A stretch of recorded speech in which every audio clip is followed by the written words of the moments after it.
All right, Jared. So there's a lot of people out there that are struggling with their weight, especially kids. And growing up heavy can be difficult for a lot of kids. What kind of message do you have for the kids out there? Well, I think definitely. I think there's never a good time in your life to be heavy, but to be heavy as a kid growing up, it's one of the worst times. And obviously, I know firsthand what it's like.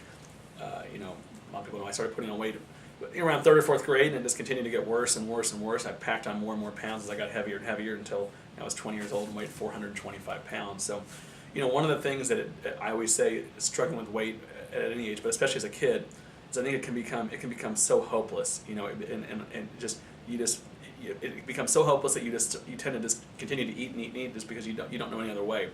But the other thing, you're dealing with peer pressure of your friends.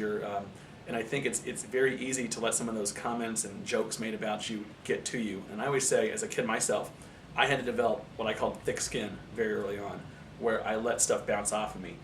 I knew I had to believe in myself, and I had to know that I was a good person.